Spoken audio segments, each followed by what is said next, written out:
Good morning friends, so welcome to the prelims booster session. आज का हमारा पहला टॉपिक है डीम्ड यूनिवर्सिटी स्टेटस। तो ये टॉपिक आपके गवर्नेंस के लिए इंपॉर्टेंट है। यूनियन एजुकेशन मिनिस्ट्री ने यूजीसी की गाइडलाइंस निकाली हैं जो कि 2019 की गाइडलाइंस को रिप्लेस करेंगी। किससे रिलेटेड गाइडलाइंस कि कैसे डीम्ड टू बी यूनिवर्सिटीज़ का स्टेटस दिया जाएगा। अब डीम्ड टू बी यूनिवर्सिटीज़ क्या होती हैं? तो डीम्ड यूनिवर्सिटीज़ वो होती हैं जो हायर एजुकेशन के इंस्टीट्यूशंस हैं लेकिन वो यूनिवर्सिटी नहीं है, लेकिन वो इतने ऑटोनॉमस हैं, इतनी ज़्यादा वो अथॉरिटी होल्ड करते हैं एजुकेशन सेक्टर में कि वो एक उनको जो है डीम्ड यूनिवर्सिटी का स्टेटस दे दिया जाता है।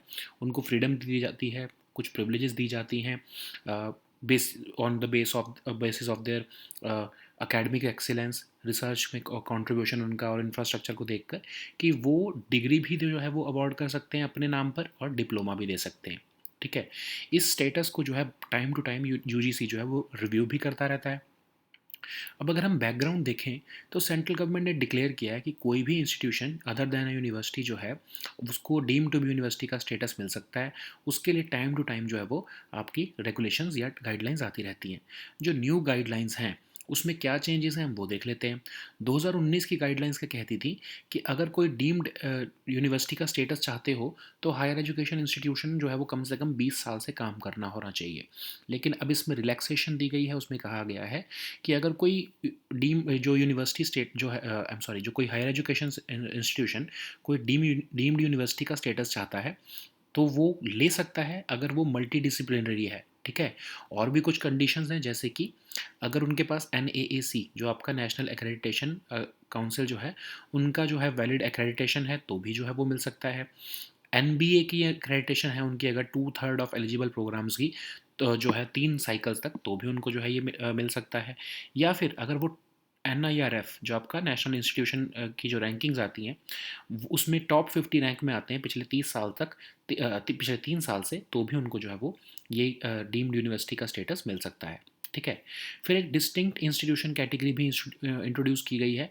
वो कब मिल सकती है? अगर आपका टीचिंग और रिसर्च जो है वो यूनिक डिसिप्लिन में है, मतलब कुछ यूनिक पढ़ा रहे हो आप, कंट्री की स्ट्रेटजिक नीड से रिलेटेड आप कुछ जो है वो एजुकेशन दे रहे हो, या इंडियन कल्चरल हेरिटेज को प्रिजर्व करने के लिए जो है वो आप कुछ पढ़ा रहे हो, स्किल डेवलपमेंट, स्पोर्ट्स या लैंग्वेजेस या कुछ ऐसे डिसिप्लिन में अगर आप कुछ आपकी जो है कोर्सेज डेडिकेटेड हैं तो भी आपको डिस्टिंक्ट इंस्टीट्यूशन की जो है कैटेगरी मिल सकती है। अब अगर आपको जो है ऑफ कैंपस सेंटर्स लगाने हैं, बाहर आपको कैंपस सेटअप करने हैं, तो भी जो है आपको मिनिमम A ग्रेड की आपकी रेटिंग होनी चाहिए और आपको 1 से 100 के बीच में NIRF की रैंकिंग्स होनी चाहिए।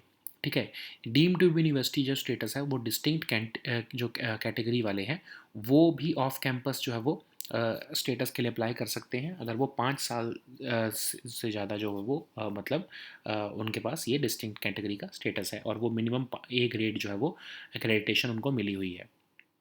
अपार्ट फ्रॉम दैट टॉप 100 में अगर वो आते हैं तो भी जो है वो ऑफ कैंपस सेंटर्स जो है वो इस्टेब्लिश कर सकते हैं। कुछ और भी क्राइटेरिया चेंजेस किए गए हैं जैसे कि फैकल्टी स्ट्रेंथ जो है वो कहा गया है कि मिनिमम 150 होनी चाहिए, 100 जो होती थी पहले 2019 की गाइडलाइंस के हिसाब से।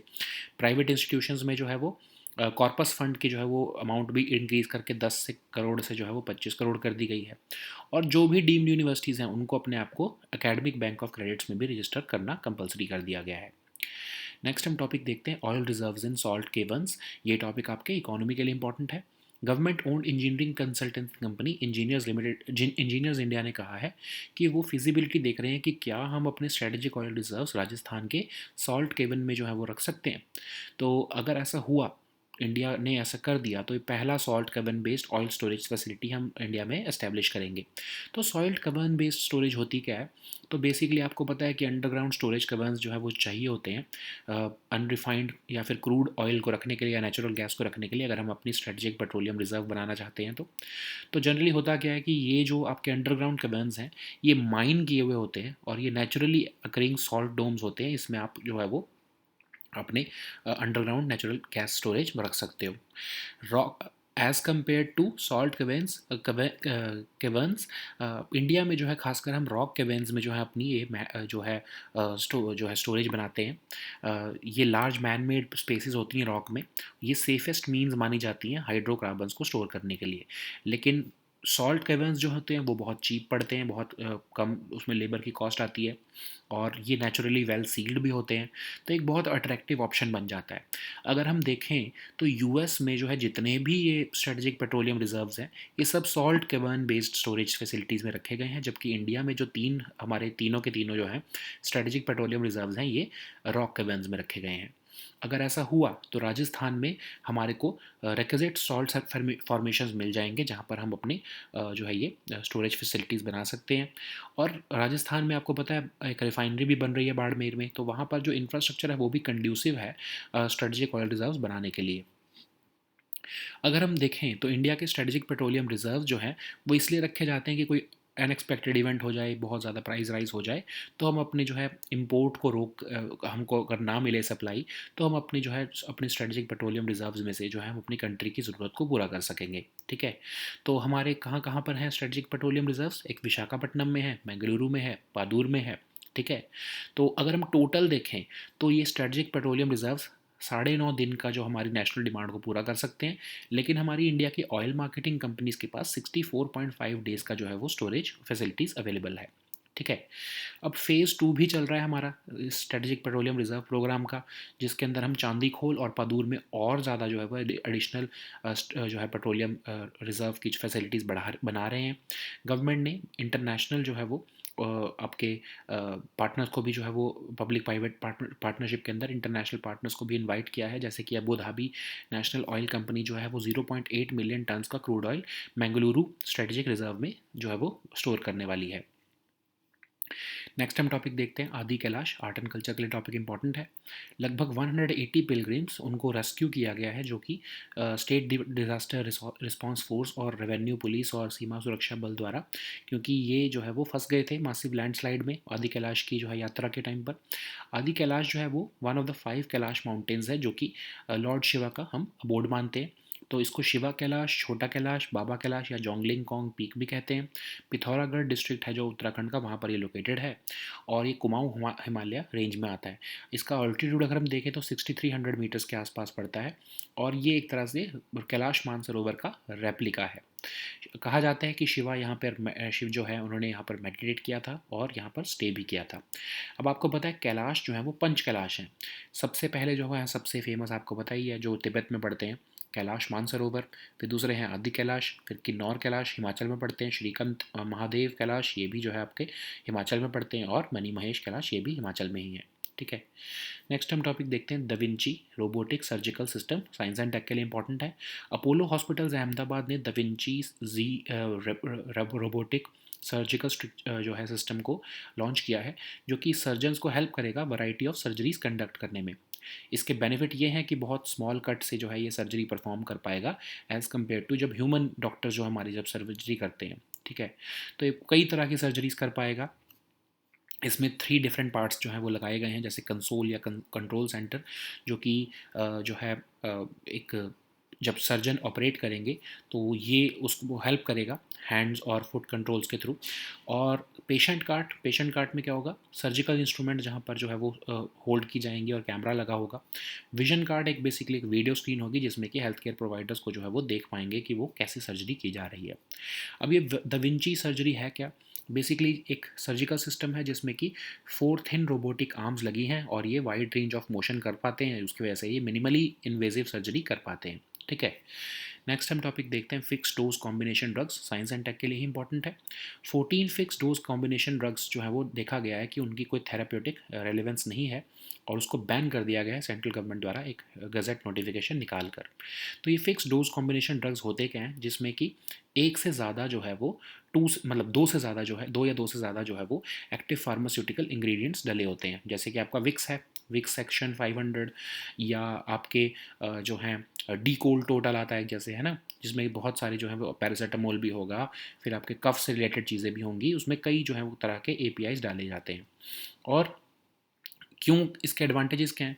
बहुत इकोनॉमिकल पड़ता है, मैन्युफैक्चरिंग कॉस्ट इसकी कम पड़ती है, लेकिन डिसएडवांटेज ये है कि अगर कोई ड्रग रिएक्शन हो जाता है किसी पर्सन को, तो ये पता करना मुश्किल हो जाता है कि उस फिक्स डोज जो है कॉम्बिनेशन में से कौन सा वाला जो एपीआई है जो उस पर्सन को सूट नहीं किया है।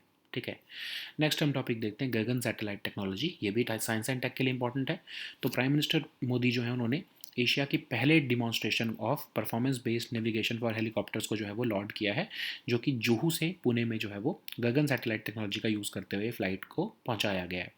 तो गगन सैटेलाइट टेक्नोलॉजी क्या है? GPS aided geo augmented navigation, जिसको इसरो और एयरपोर्ट्स अथॉरिटी ऑफ इंडिया ने बनाया है। Basically system of ground station लगाए जाते हैं ताकि जो जीपीएस के जो सिग्नल्स हैं उनको नेसेसरी ऑगमेंटेशन की जा सके और उसकी एक्यूरेसी को बढ़ाया जा सके, क्योंकि आपके एयर जो है लाइन इंडस्ट्री में बिल्कुल भी जो है इनकरेक्ट सिग्नलिंग जो है वो अफोर्ड नहीं की जा सकती आपके जो है एरोप्लेन्स द्वारा। इसके लिए जीपीएस को जो है वो एक्यूरेट और ज़्यादा बनाया जाता है ग्राउंड स्टेशंस लगाकर, और उसकी इंटेग्रिटी को और अच्छा किया जाता है। तो ये स्पेस बेस्ड ऑगमेंटेशन सिस्टम सिर्फ 4 ही हैं वर्ल्ड में।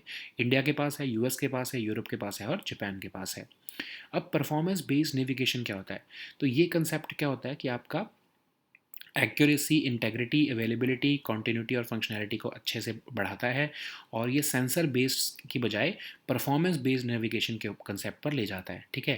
तो ऑफ कोर्स इसका मतलब क्या हुआ कि ये आइडेंटिफाई करता है कि कौन से नेविगेशन सेंसर्स को जो है वो हमको यूज़ करना है, और ताकि हमारी परफॉर्मेंस जो है रिक्वायरमेंट्स हमारी जो है वो ज़रूरत पूरी हो सके। ठीक है। सो नेक्स्ट हम टॉपिक देखते हैं EICP प्रोग्राम। ये टॉपिक एनवायरनमेंट के लिए इंपॉर्टेंट है। मिनिस्ट्री ऑफ एनवायरनमेंट ने कहा है कि वो वर्ल्ड एनवायरनमेंट डे जो है मिशन लाइफ के ऊपर फोकस करते हुए मनाएंगे, और EICP प्रोग्राम जो है वो उसके लिए एक तरह से यूज़ किया जाएगा। तो EIACP प्रोग्राम क्या है? ये इसका नाम है environmental information awareness capacity building and livelihood programme. एक सेंट्रल सेक्टर सब स्कीम है, मिशन लाइफ के अंदर ही जो है के साथ ही इसको अलाइन करके इम्प्लीमेंट किया जा रहा है। बेसिकली एक वन स्टॉप प्लेटफॉर्म है जिससे कि इन्वायरमेंट रिलेटेड इन्फॉर्मेशन जो है वो डिसैमिनेट की जाती है। मिशन लाइफ तो आपको पता है, हमने कई बार डिस्कस किया है। पीएम मोदी ने COP26 में प्रपोज किया था कि प्रोटेक्ट और प्रिजर्व करना है इन्वायरमेंट को, लोगों को इन्वॉल्व करके प्रो प्लानट पीपल को हमको जो है वो लेकर आना है एक मॉडल जिसमें कि लाइफस्टाइल ही लोगों का ऐसा हो कि वो प्लानट के लिए ही जिएं और प्लानट को ही प्रिजर्व करें। अब आज आपको पता है कि वर्ल्ड एनवायरनमेंट डे भी है। तो बेसिकली वर्ल्ड एनवायरनमेंट डे 5 जून को मनाया जाता है हर साल 1973 से, क्योंकि 1972 में इसी दिन स्टॉकहोम कॉन्फ्रेंस हुई थी जो है ह्यूमन एनवायरनमेंट के ऊपर। उस टाइम पर उस कॉन्फ्रेंस का थीम था ओनली वन अर्थ। अगर हम इस साल का थीम देखें तो वो है बीट प्लास्टिक पोल्यूशन। नेक्स्ट हम टॉपिक देखते हैं लायन बैटरी रिसाइकलिंग टेक्नोलॉजी। ये भी एनवायरनमेंट के लिए इंपॉर्टेंट है। तो ministry of electronics and information technology ने lithium ion battery recycling technology जो है वो कुछ स्टार्टअप्स और 9 रिसाइकलिंग इंडस्ट्रीज़ को जो है वो शेयर की है, ताकि इसको जो है वो स्केलेबल किया जा सके। अब ये lithium ion battery recycling technology है क्या? इसमें क्या होता है कि ये इंडिजिनसली डेवलप टेक्नोलॉजी है, ताकि जो लिथियम आयन बैटरीज जो डिस्कार्ड कर दी गई हैं उसको जो है रिसाइकल किया जा सके। इस टेक्नोलॉजी को centre of excellence on E waste management ने बनाया है, और इसकी कैपेसिटी ये है कि 95% लिथियम, कोबाल्ट, मैंगनीज, निकल कंटेंट जो हैं ये रिसाइकल कर सकता है, मतलब कि ये वेस्ट नहीं होने देता है। ठीक है। लिथियम तो आपको पता है सॉफ्ट सिल्वरी वाइट मेटल है, लोएस्ट डेंसिटी होती है इसके सारे मेटल्स में से, लाइटेस्ट है जितने भी सॉलिड मेटल्स में हैं होते हैं, और ये वाटर के साथ बहुत ही विगरसली रिएक्ट कर सकता है। अब सबसे ज़्यादा जो है वो हमारे लिथियम जो है वो आपको अर्जेंटीना, बोलीविया और चिले में मिलता है, जहाँ पर 50% डिपॉजिट जो है वो कंसेंट्रेटेड है। नेक्स्ट हम टॉपिक देखते हैं कवच सिस्टम। ये टॉपिक आपके गवर्नेंस के लिए इंपॉर्टेंट है। तो रेलवेज़ ने बताया है कि कोई भी कवच सिस्टम इंस्टॉल नहीं था उन ट्रेन्स में जो कि ओडिशा के बालासोर डिस्ट्रिक्ट के एक्सीडेंट में जो है वो क्रैश हुई हैं। कवच सिस्टम क्या है? एक इंडिजिनसली डेवलप टेक्नोलॉजी है जो कि ऑटोमेटिक ट्रेन प्रोटेक्शन सिस्टम है। इसको RDSO ने इंडियन रेलवेज़ की तरफ से और कुछ प्राइवेट सेक्टर कंपनीज के साथ मिलकर बनाया है।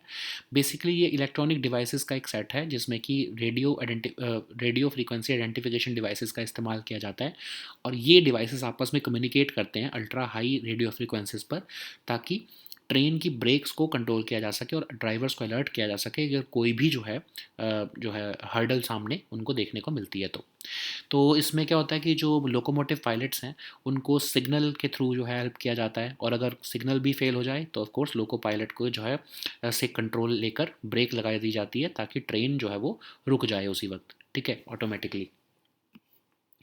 नेक्स्ट हम टॉपिक देखते हैं, एक गिफ्ट टैक्स, इकोनॉमी के लिए टॉपिक इंपॉर्टेंट है।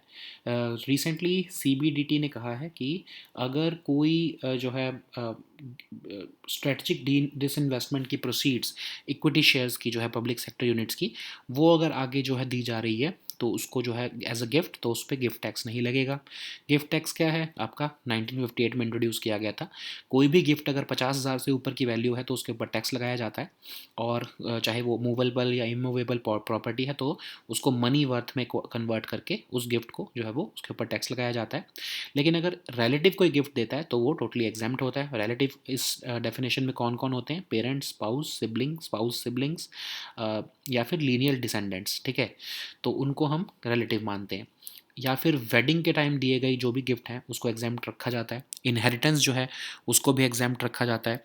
अगर कोई कैश या रिवॉर्ड रिसीव किया है लोकल अथॉरिटीज़ ने या एजुकेशनल इंस्टीट्यूशंस ने बेस्ड ऑन मेरिट, तो उसको भी जो है वो टैक्स से जो है एग्जाम्पशन मिलती है।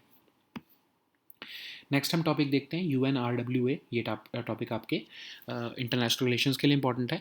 यूनाइटेड नेशंस सेक्रेटरी जनरल ने कहा है कि United Nations relief and works agency for Palestinian refugees in the near east जो है वो on the verge of financial collapse है। ये एक UN एजेंसी 1949 में बनाई गई थी रिलीफ और human development of Palestinian refugees के लिए। तो ये पैलेस्टीनियन रिफ्यूजीज़ और उनके पैट्रीलिनियल डिसेंडेंट्स को जो है ये एक तरह से सपोर्ट करती है एजेंसी, और ये एक टेम्प्रेरी एजेंसी है, उनको जैसे डायरेक्ट सपोर्ट देती है जो भी रिफ्यूजीज़ हैं, education, health care, relief, social services etcetera. और ये अकेली ऐसी एजेंसी है जो directly United Nations general assembly को रिपोर्ट करती है। इसके कमिश्नर जनरल भी जो हैं वो भी डायरेक्टली UN जनरल असेंबली को रिपोर्ट करते हैं। तो ये आपके पहले इसका हेडक्वार्टर बैरूत में होता था, मतलब लेबनान में, और अब उसका जो है 1978 से हेडक्वार्टर जो है वो वियना में शिफ्ट कर दिया गया है। So now let us see all these topics in English. So the first topic is deemed university status. This topic is important for your governance section. So Union Education Ministry has released the UGC guidelines, which will replace the 2019 guidelines for the deemed university status of higher education institutions. So basically this is the eligibility criteria. So what are these deemed universities? So these are institutions of higher education which have been granted the status of a university by the Department of Higher Education, and they are autonomous institutions which have the authority to award degrees and diplomas in their own name. So there are about 170 deemed institutions in the country. They enjoy certain privileges and they have the freedom to design their own curriculum also. So how they are given this status, this is based upon their overall academic excellence, research contributions, and infrastructure. So these universities are basically subject to periodic reviews by the University Grants Commission also. So central government can declare any institution other than a university as the deemed university. So for them the guidelines were issued for the first time in 2010, but then they were revised in 2016 and 2019. So what are the new guidelines? So basically these are the light guidelines, but they are of course forming a tight regulatory framework.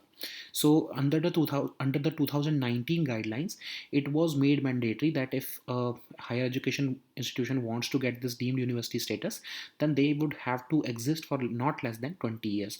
But now this criteria is being relaxed.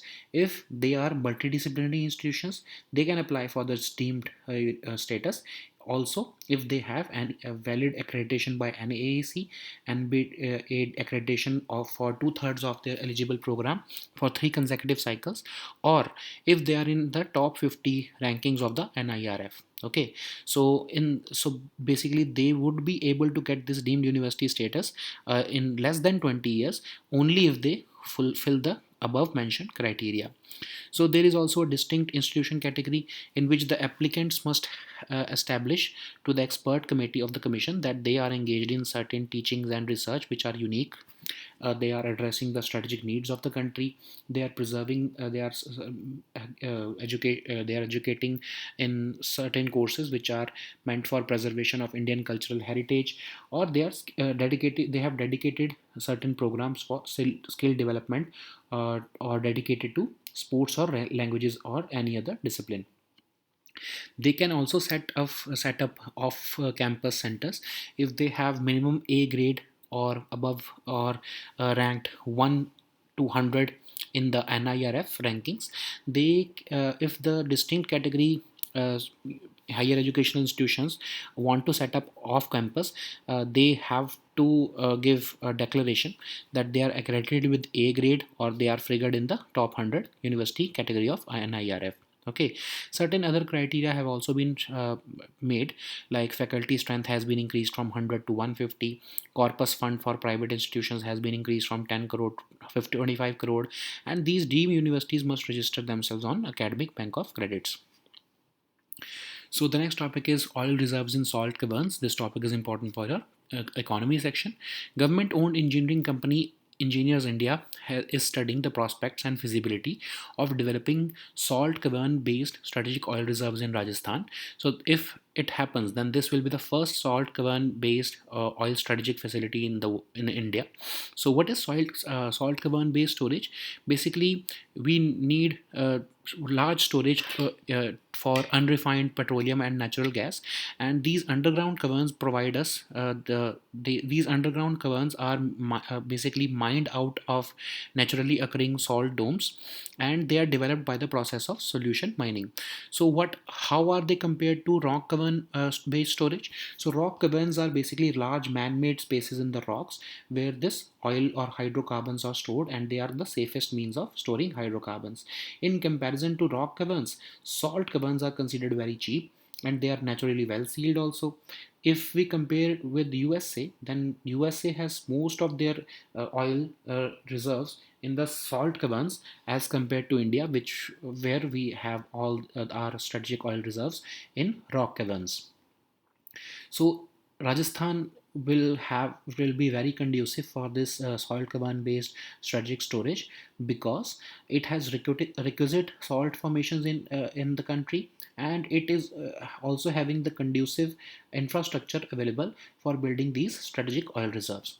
So what is the program of India's strategic petroleum reserves? So the aim, of course, is to meet the immediate demand in the times of crisis. So because India is the world's third largest consumer of crude, we developed this ISPRL, whereby we have this strategic petroleum reserves in Vishakhapatnam, Mangaluru, and Padur. So uh, we currently have this 9.5 days of national demand storage available, but our oil companies also have additional 64.5 days of storage with them. So under the phase 2 of this program, we are constructing additional SPR facilities also in Chandigarh and Padur, and government is also collaborating with private companies, also including the foreign companies, which also includes the Abu Dhabi National Oil Company, to build storage facilities in India. Okay. So the next topic is Adi Kailash. This topic is important for your art and culture section. Over 180 pilgrims who are returning from Adi Kailash were recently rescued by the security agencies from Najang, where they were stranded following a massive landslide. So Adi Kailash is considered to be one of the 5 Kailash mountains, and it is believed to be the abode of Lord Shiva. So it is also known as Shiva Kailash, Chota Kailash, Baba Kailash, or Jongling Kong Peak.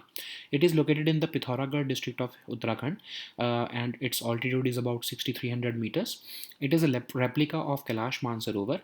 It is believed that Shiva meditated here and stayed at Adi Kailash for some time. So it is one of the Panch Kailash. Panch Kailash are basically the 5 holy peaks which are said to be abodes of Lord Shiva. So these 5 peaks are Kailash Mansarovar, Adi Kailash, Kinnor Kailash, Shrikant Mahadev, and Mani Mahesh Kailash. So first, of course, is in Tibet, second is in Uttarakhand, and the rest one are in Himachal Pradesh. So the next topic is Da Vinci robotic surgical system. This topic is important for your science and tech section. Apollo hospitals of Ahmedabad have recently launched this Da Vinci She robotic surgical system, which will basically help the surgeons to perform a variety of surgeries. It because it is a robotic system, it uses only small cuts, so that's why it is less traumatic on the patient's body. It can be used in a variety of surgeries, and it has certain parts like the console or the control center, which through which the surgeon operates while being seated on a console unit. There is a patient cart which holds surgical instruments and the camera, and the vision cart through which a video screen is made available so that healthcare providers can view the surgery. Okay, so what is the Vinci surgery? It is basically a robotic surgery which through which four thin robotic arms are used for a wider range of motion, and this is this is minimally invasive surgery, and it is different than traditional surgeries which use larger and more invasive cuts. So the next topic is fixed dose combination drugs. This topic is important for your science and tech section. So 14 fixed dose combination drugs have been found to lack any therapeutic relevance. That's why they have been banned by the government recently. So fixed dose combination drugs are two or more they have two or more active pharmaceutical ingredients. So they are used on the sound medical principles, but of course they are very economic, and their manufacturing cost is low. So you may have consumed them at least once in your life.